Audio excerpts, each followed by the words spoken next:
Hello and welcome to another episode of Fundy Tidings. I'm your host, Jay Remer, and with me today is Kim Reeder. Welcome to the show, Kim. Thanks, Jay. Kim works for the Passamaquoddy Nation and has the nuclear file as her job, and we're here to talk about the basics of nuclear energy, especially as it pertains to the LaPro plant here. So take it away, Kim. Exactly right. Well, thanks for that welcome, Jay. So a lot of people in Charlotte County would be familiar that we have had a nuclear power plant here in the county, in the region, since the early 80s is when it became operational. And it had a predicted lifespan of about 25 years, and then they decided to do a refurbishment.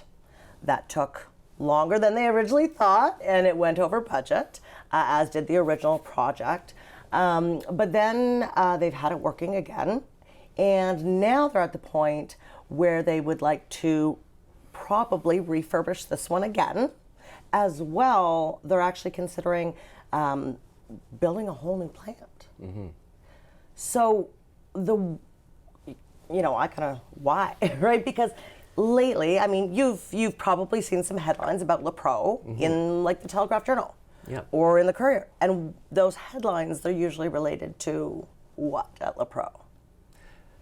The small nuclear project that's going on. Yeah, small nuclear and the downtime of Point LaPro. Oh, yes, that's true too. Yeah. So it kind of makes you wonder, well, why would we do it again if it's not working? Yeah. But there's a federal push, and that's a big part of it.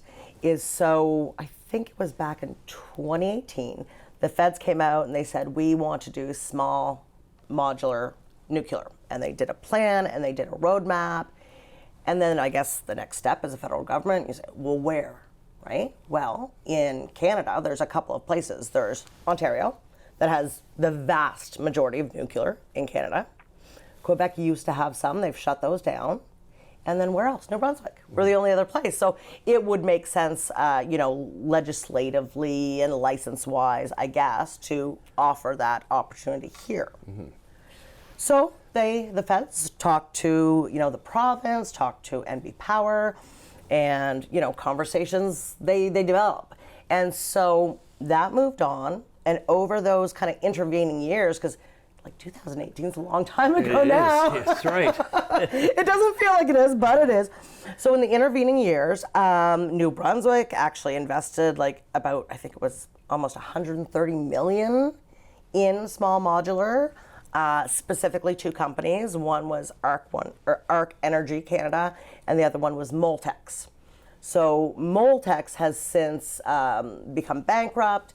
Actually, recently, a company in British Columbia wants to buy its leftover assets. Of course, not at the price that New Brunswick paid in and invested, but anyway, that's to be determined. And then just 6 months ago, our minister, Legacy, the energy minister, he's decided that SMRs don't make sense here. And I think that's something we shared with them back in 2018. But the reason he was saying, and the provincial government is saying, SMRs, small modular nuclear, don't make sense, is because they're too risky. They've not been built at a commercial level, so it would be a first of a kind. So I think that decision to not invest in small modular in New Brunswick makes complete sense. That's what we've been engaging them on for a long time. So why would they want to invest in small modular even to begin with? Because obviously, from your perspective, there are other options. Yes. And so what's the big deal? Is it financial? Is it environmental? What is it that these people think is so great about this that others don't? Right. So for my interpretation, which is the only thing I got to offer, so for my interpretation, what's happening is the push for small modular, the push for even new nuclear, which is where we are today, and we'll talk about that a little later. The way that the nuclear industry and Canada are promoting it, let's say that, is based on a few things. First, it was based on climate change. So they refer to nuclear as non-emitting. And that's a half-truth. So, like in 2018, that's a year that sticks out to me for some reason, Point Lepreau used over 1 million gallons of diesel to run. So it's not non-emitting. And then when someone says non-emitting, I think of everything. I don't just think of, the greenhouse gases and the climate change link. And so, again, it does emit. It emits radioactive emissions into the air and water of Bay of Fundy. So, so we are exposed not to these GHG emissions, but to radioactive emissions, which, depending on your opinion, might be a little bit more severe. So they link the benefit to climate change because while a nuclear plant is operating, it's not producing as much emissions as other sources of energy, like oil and gas. Of course, solar and wind are better than nuclear. It's all a spectrum, right, for GHGs, the greenhouse gases.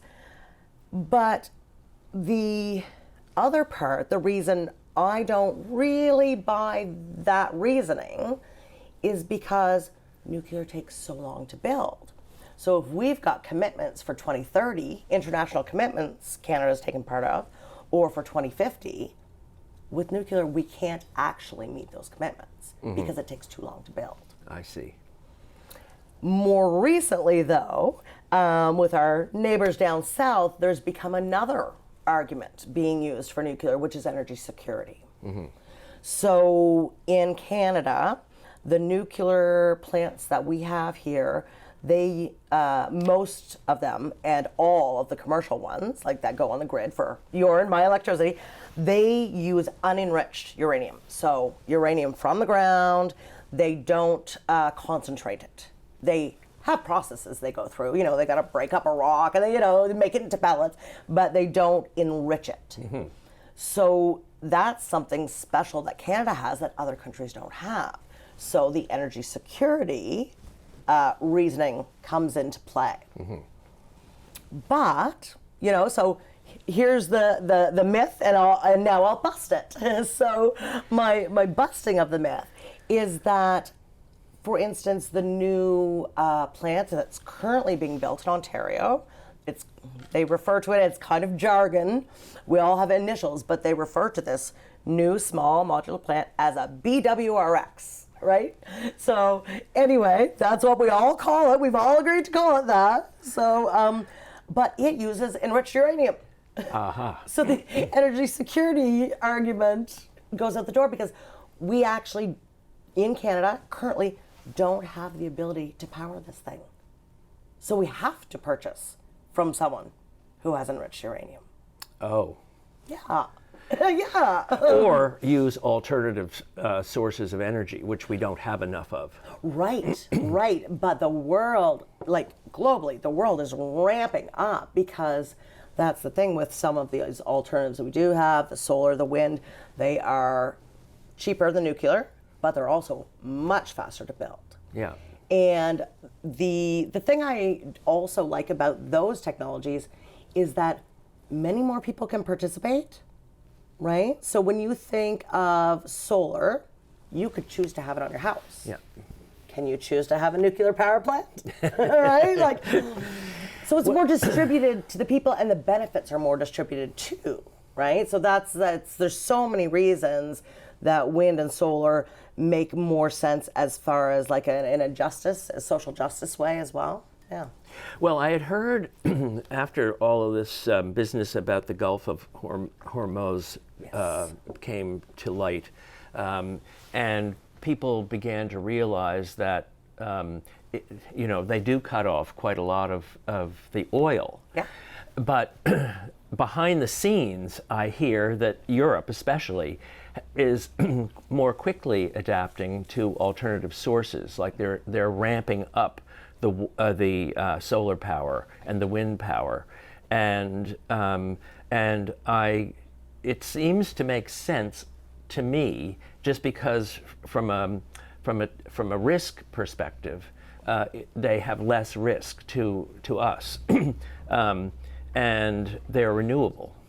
And so I don't really understand what the reasoning is for the nuclear, and I'm glad that Minister Legacy has made a statement about the small nuclear reactors is not working for us. Right. So are there other people on side, so to speak, that can convince the government to change their mind, or should we be focused more on supporting nuclear or supporting solar and wind power projects, either through the bank, or like we want our investments there and not there, or how do we manage this? Yeah. Well, I think the first step is really just ask questions, pay attention. Know, right? Then this is part of that. Know that right now, even though Minister Legacy has said no to small modular, they are in the midst of actually still proposing new nuclear at Point Lepreau. Mm-hmm. So that's the first step. Just reading your papers, listening to CHCO, right? And also having discussions with your neighbors. Yeah. So that's the first step. And then it's about gathering information, of course. And, you know, although there are so many reasons, factual reasons, that nuclear does not make sense, we're not going to get into them all day today. And I wouldn't necessarily want anyone to just take my opinion for granted, right? I encourage people to do their own research.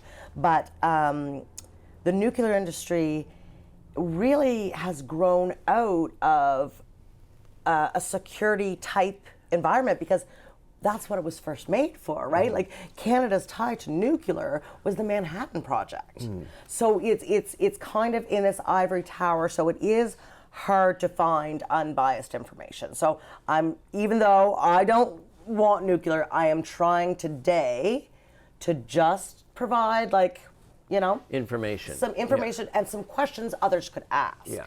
Well, I think that there probably is a place for nuclear power. And I think that but its place may be as a reserve, not as a primary source. But we maybe don't have enough of the other to put our light bulbs on. That's right. And so we're stuck with gas and electric, gas and oil. Yeah. And the others are coming along. And I would think nuclear is pretty, like, maybe in second place at the moment as far as behind gas and oil. But it's not, which is so interesting. And this is, it is interesting what our interpretations of are what we hear. So what is it? And nuclear is actually there's a global report that comes out every year, and it doesn't even have 9% of global uptake. Oh. So not even, and it's going down. Now, with what you're hearing as far as propaganda, you would believe that it's increasing. You would believe it's second to oil and gas, but it's not. Mm-hmm. Solar is. That's encouraging. Yeah, it's great. It's great. And so you ask, why not, right? So, like, why are we planning on this and spending money on this when we could be doing solar? And part of it is a matter of political will, too. Well, yes. So what is the political will? I mean, where are they getting the argument that nuclear power is better than building solar or wind power, period? Yeah. There must be arguments for that. I think part of it, I would call it like a lock-in. We're in one path, and changes are expensive. And changes in mindsets also take time. Mm-hmm. Time is money, right? So I think there's definitely that part of it, is the lock-in. Also, we talked about the social justice part. Also, nuclear is... When you think about nuclear, you think about money, right? Mm-hmm. So it's expensive to build, but it's not only expensive to build.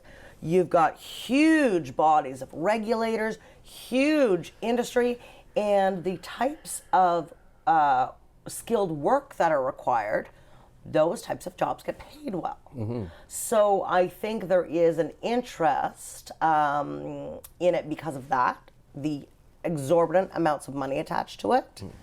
Mm. And also, I'm not definitely not any sort of expert in economics, but I do understand that Canada thinks that because they have a certain amount of experience and the CANDO technology, which is just a name of a technology. It's what Point La Pro is. It's a CANDO machine. So that is proprietary to Canada. So that is saleable, right? Something the other countries don't have. I see, yeah. Right. Well, I'm sure that there's a place for everything, and I think the purpose of this discussion really is to lay out some facts and some, if you pick this route, these are the consequences. And because I have a feeling that none of it's going to go away. But I think that, so it would be interesting to find out from the Passamaquoddy perspective, because as much as I know about Indian culture, it is totally, they come at it from a totally different perspective. Like the water is their number one guy. Yeah. And it's a different perspective from ours. So where does nuclear energy fit in? I mean, it must just be like send off all kinds of alarm bells and panic.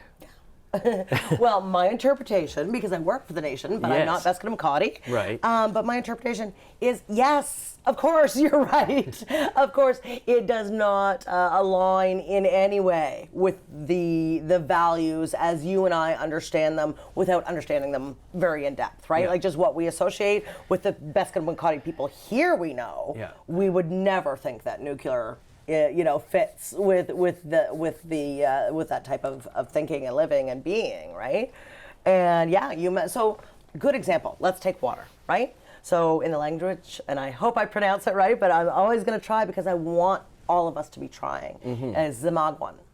So water. So when we think about nuclear, when we think about Point La Pro, where is it? It's right on the bay, right? Yeah. So, and actually the infrastructure is like less than 100 meters or exactly 100 meters. It's very, very, very close to the bay. And that, of course, is purposeful because the plant needs to be cooled. But when the plant gets its cooling water, it sucks in the cooling water, but it sucks in a lot of other things. Oh, dear, yes. And, there's over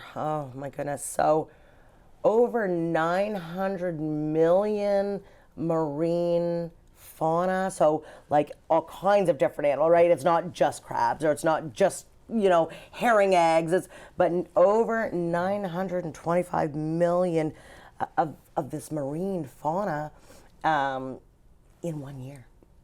And it's been going for 40 years. So if you even just think about that aspect, but then again, back to water. So once the plant uses the water to cool everything down, it also lets, there's an outfall where the water goes. Yeah. But of course the water's heated up by that point. So, it's interesting when people say about, nuclear, maybe it's good for climate change. Well, you're putting heated water, you're taking cold water, putting heated water into the bay. You're taking really hot waste that we haven't spoken about yet. Yeah. And bring that underground and heating up the earth from that. So there's just so many different aspects that it doesn't make sense. Yeah. You can't make sense of it, No. Yeah, that's right. Yeah. Well, it's a very important. I mean, we need energy, and we're going to get it from wherever the line of least resistance takes us with whoever is in power decides. And so I think that, like many things, whether it's homelessness or food insecurity or power, an educational program is important. So do you, for instance, have an opportunity to go into the schools or into the community, civic groups like the Kiwanis or... Well, thanks, Jay, for inviting me because of you, yes. Absolutely. We do talk to various groups.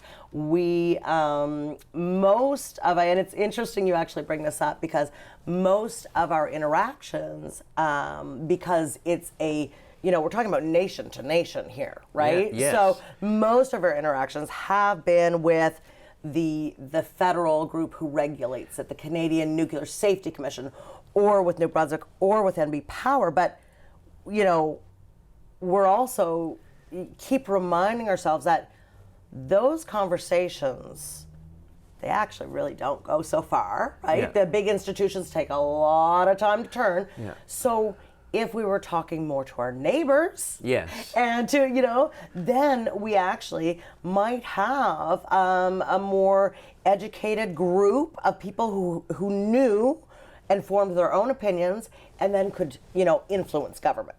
You know, right? it's interesting because there's a new term that is out in the civility world called porching, and it encourages people to gather on their porches, on their front porches, and talk about the community issues that are at hand. Yes. And this would be exactly because it tends to be about contentious issues, so that you want to get people on both sides talking in a civil way, but factually, and then arriving not at a compromise, but at an understanding of, and because they're not going to make a decision on the front porch of where nuclear power is going, but they can understand in their minds how they think and how their neighbors think, and then that can just spread out. But I think that education is the first place to start. And before we started the show today, I said, I think that if we can talk about beginner's mind, because so many people are baffled by a lot of this information.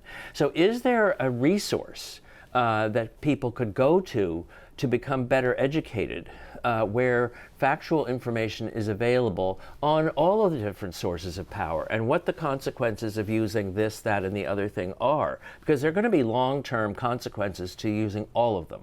And it's a question of prioritizing them, but understanding them. And I venture to say that if I brought in every cabinet minister and asked them what their opinion was on nuclear power, or could you explain to me what nuclear power is and how much the impact is, they probably wouldn't be able to tell me. So, and they are educated, well-informed people. Yeah. So I assume that a lot of other people wouldn't have that information either. And wouldn't really be interested in it. No, but they should be. Yes. Well, they should, because it does, like, for instance, one of the reasons they should be is because of their power bills. Right? Yeah, that's right. So they're practical. If we talk about even that example, so, you know, we have had long-standing rules, like, you know, the Electricity Act in New Brunswick, or the Nuclear Act of Canada. I mean, these things haven't been changed in very long time. So, but they are changing. So, in South Carolina, in Ontario, they're actually changing the rules about our power bills. So what's happening with nuclear in these places, like, let's just take the Ontario example, it's a little closer to home. So what's happening is they've made changes where it used to be you pay after the thing is built. Right? So you buy something that's available to you. So Ontario has now changed the rules so that they're starting to pay for it before it exists. It's called, you know, concurrent something or other. Yeah, they have a term for it. Yes. Some fancy name, but we don't need to go there, because the point is you're paying something before you get the benefit of it. That's right. That's what's happening in Ontario. That's what did happen actually in Georgia and South Carolina. But in South Carolina, the 2 nuclear plants have been abandoned. So they put all these billions and billions of dollars into it, and the ratepayers are still paying, but the plants are not ever going to be coming to fruition. So in New Brunswick, you know, we might say, oh, that's South Carolina, that's Georgia, that's Ontario, that's not here. Well, in 2023, when our province still wanted the small modular, they changed the rule, and it's actually a really significant rule. So we have a rule in New Brunswick that NB Power, one of the main, like, principles they have to stay within is least cost. So if they have 5 choices of generating power, and they all say have the similar, you know, benefits, pros and cons, then they have to choose the least cost. Right. They actually changed that in law in 2023, and they said, except in the case of the 2 SMRs we want, the 2 small modular, the ARC and the Multex, we're not going by that rule. Uh-huh. But they didn't know how much it was going to cost. It's like if I purchased a house that wasn't built yet, didn't know if there was going to be overruns, didn't know, and so I just, that is one thing that I do think people really need to be aware, is that the rules of the game are changing, and if we're not paying attention, it's going to hit your own pocketbook. Well, that's a very interesting point, and the one that we will end on, because it sounds to me like, especially if Minister Legacy succeeds in kiboshing the small nuclear reactors, that the point will be moot. But we will save that for the next time. There's new nuclear coming to a LaPro near you. There you go. That. But at any rate, thank you, Kim, for joining me today. It was really enlightening and educational for and everyone. Always fun, and right? always fun. Yes. And thank you for watching the show today. And we wish you good luck and look forward to seeing you again on another episode of Fundy Tidings.